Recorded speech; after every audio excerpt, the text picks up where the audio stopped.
Hello అందరికీ. ఎలా ఉన్నారు? వర్షాలు బాగా పడుతున్నాయి. ఖచ్చితంగా రొంపలు, జ్వరాలు అన్నీ వస్తూనే ఉంటాయి. కాబట్టి నోటికి పుల్ల పుల్లగా తినాలనిపించేలాగా మంచి రోటి పచ్చడి చేసేసుకుందాం వచ్చేయండి. ఏంటో కాదండి. అదేనండి కొబ్బరికాయ, మామిడికాయతోటి రోటి పచ్చడి చేసుకుందాం వచ్చేయండి. ముందుగా ఒక కొబ్బరికాయ తీసుకొని దాన్ని పగలగొట్టి ముక్కలుగా తీసుకొని వాష్ చేసుకొని పక్కన పెట్టుకోవాలి. అలాగే ఒక చిన్న మామిడికాయని తీసుకొని ముక్కలుగా చేసుకొని పక్కన పెట్టుకోవాలి. అలాగే 5, 6 పచ్చిమిర్చి కూడా రెడీ చేసుకోవాలి. దీంట్లోకి మినపప్పు, జీలకర్ర, పచ్చిశనగపప్పుని తీసుకోవాలి. సరిపోతుంది. మినపప్పే ఈ పచ్చడికి మంచి కమ్మదనాన్ని ఇస్తుంది. ఇప్పుడు గ్యాస్ ఆన్ చేసి ఒక కడాయి పెట్టుకొని దాంట్లో ఆయిల్ వేసుకొని ఆయిల్ హీట్ అయిన తర్వాత మన పోపు దినుసులని వేసుకోవాలి. ఇందుట్లో మినపప్పు కొంచెం ఎక్కువ వేసుకోండి. మినపప్పు వల్ల మంచి టేస్ట్ వస్తుందన్నమాట పచ్చడికి. మంచి కమ్మదనంగా కూడా అనిపిస్తుంది. ఇప్పుడు ఆయిల్ అనేది హీట్ అయింది. హీట్ అయిన తర్వాత దీంట్లో జీలకర్ర, మినపప్పు, పచ్చిశనగపప్పు వేసుకొని బాగా దోరగా వేయించుకోవాలి. మంచి స్మెల్ వచ్చేంత వరకు కూడా వేయించుకోవాలన్నమాట. ఈ వేయించుకోవడంలోనే ఉంది పచ్చడి టేస్ట్ అనేది. సో మంచిగా దోరగా వేయించేసుకోవాలన్నమాట. వేయించుకున్న తర్వాత దీంట్లోకి ముందుగానే మనం కట్ చేసి పెట్టుకున్న పచ్చిమిర్చి కూడా యాడ్ చేసుకోవాలి. పచ్చిమిర్చికి వచ్చేటప్పటికి నేను 6, 7 వేసుకున్నాను పచ్చిమిర్చి అనేవి. కారాన్ని బట్టి సరిపోతుంది. ఎందుకంటే పులుపుని డామినేట్ చేయాలంటే మనం ఎక్కువ వేసుకోవాలి పచ్చిమిర్చిని.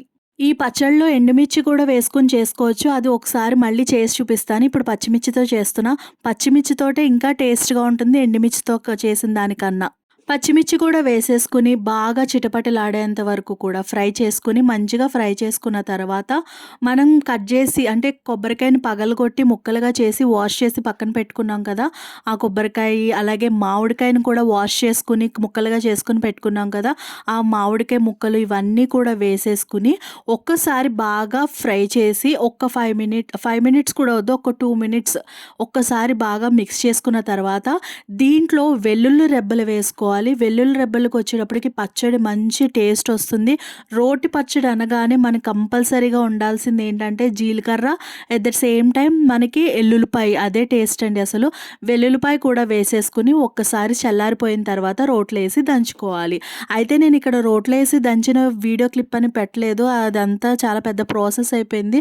సో పెట్టలేదు. సో అలాగా దంచుకున్న తర్వాత కచ్చాపచ్చాగా దంచుకున్న తర్వాత దీనికి మంచిగా తాలింపు పెట్టుకోవాలి పచ్చడికి. గ్యాస్ ఆన్ చేసి ఒక బాణీ పెట్టుకుని ఆయిల్ వేసుకుని దాంట్లో తాలింపు సరుకులు వచ్చేసేటప్పటికి జీలకర్ర, ఆవాలు, అలాగే ఎండుమిర్చి, అలాగే కరివేపాకు, పచ్చిశనగపప్పు వేసుకుని మంచిగా ఫ్రై చేసుకుని ఆ తాలింపుని మనం పచ్చడిలో వేసేసుకోవచ్చు.